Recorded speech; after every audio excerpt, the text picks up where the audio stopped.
In example 3, we're going to match each of these exponential functions, q of x, k of x, r of x, and t of x, to its graph. As we begin this process, let's look and see what our graphs have to offer us before we even look at the equations. I'm able to find all 4 of my y-intercepts very easily, 3, 1, 2, and 4. Great. And our x equaling 1 values, let's look at those.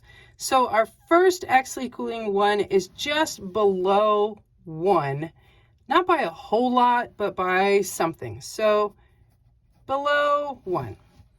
And our second graph shows that we are again below 1, but by a lot more.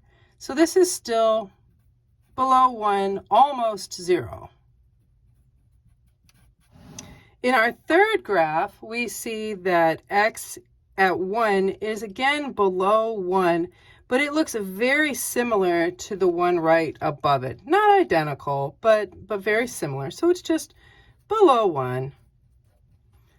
And our fourth graph is nicely on 2. So I don't even have to question really what's happening here. So that's very nice to work with.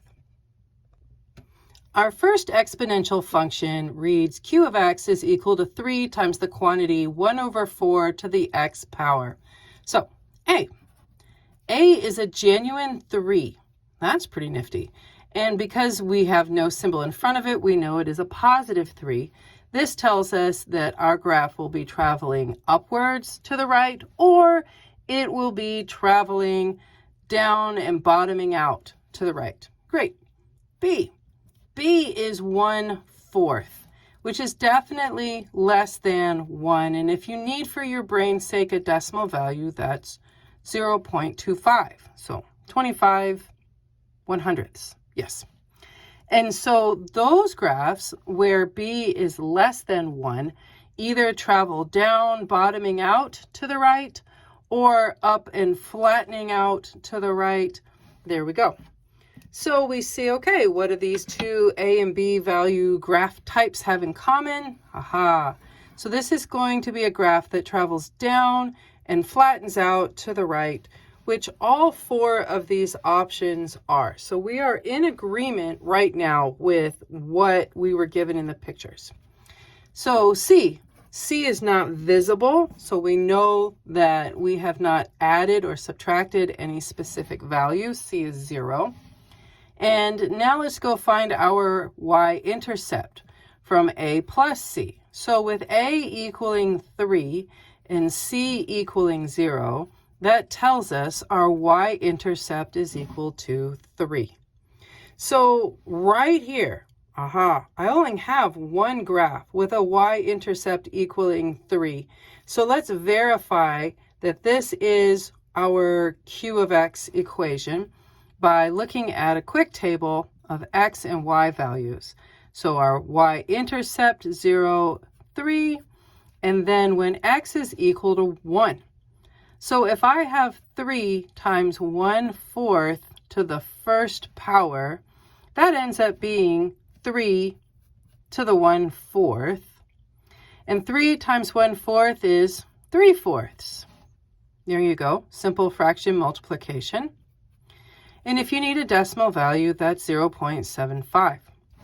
And hey, we said this was going to be below 1, but not horribly below 1. And that's exactly what this is. So great, we found that our first equation of q of x equaling 3 times the quantity 1/4 to the x power is our first graph that they gave to us. Our second exponential function is k of x equals the quantity 1/3 to the x power. Here we go. So A is equal to a positive 1, as there is no visible number in front of the parentheses, telling us that our graph will have to travel steeply upward to the right or down, bottoming out as we travel to the right. And B is equal to 1/3, which is very clearly less than 1. And if you need for your brain a decimal value, that's approximately 0.33, with the 3 repeating. Okay. So that again tells us that our graph is going to come down and bottom out, or it could come up and top out. And we see that between our A and B graph type options, we have this down and flattening out in common, which again is what all 4 of my graph options look like anyways. So that tells us that we're doing something right. Man, isn't it nice to know when you're doing something right? Okay, C. So there's no visible number added or subtracted to the end of our equation, so C is 0. So let's go find our y-intercept of A plus C. So that will be 1 plus 0, telling us that our y-intercept is equal to 1.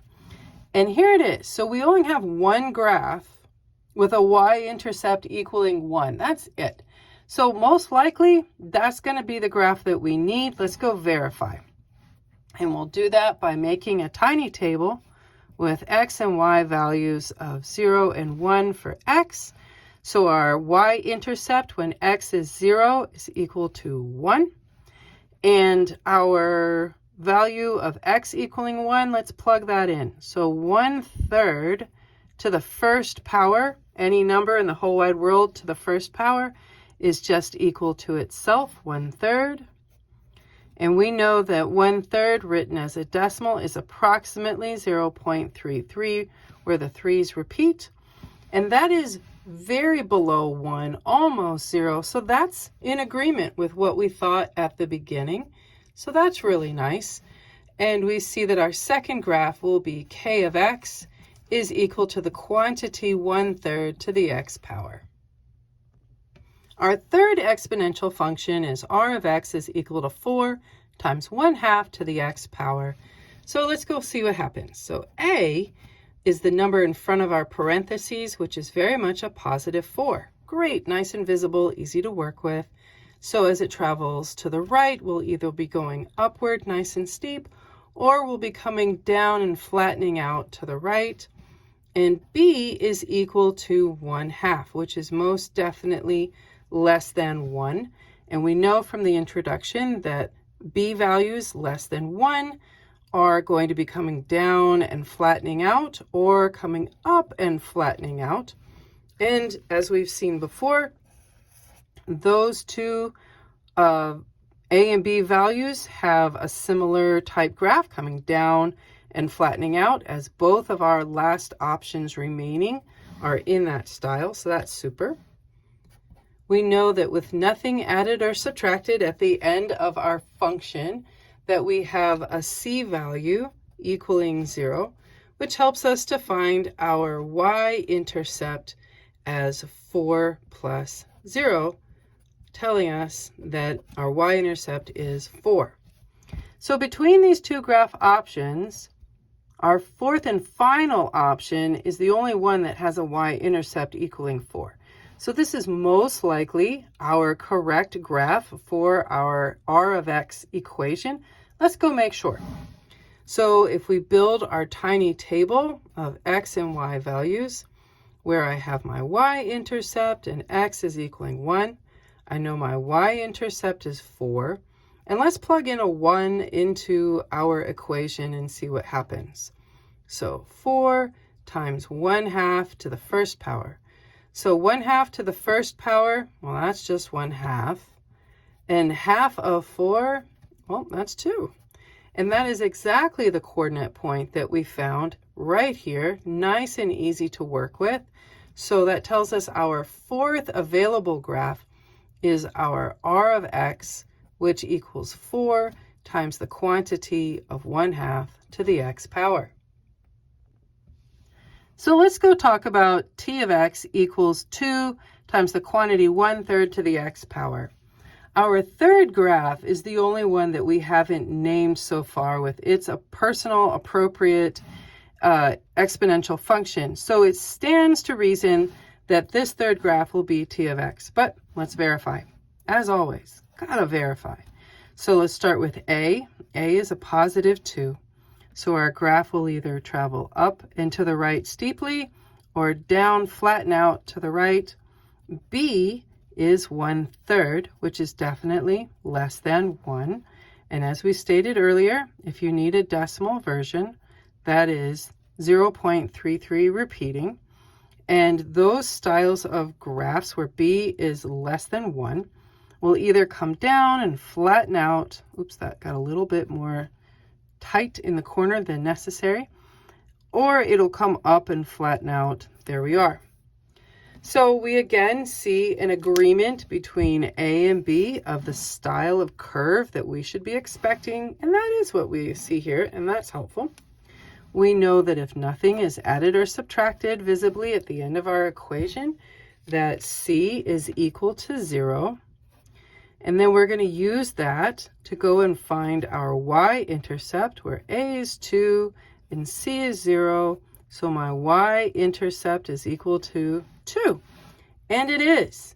So that's really great. That's very helpful to, again, be in agreement with what our graph is and what our equation is telling us. So let's go verify our final one last point with a small t-table of x and y.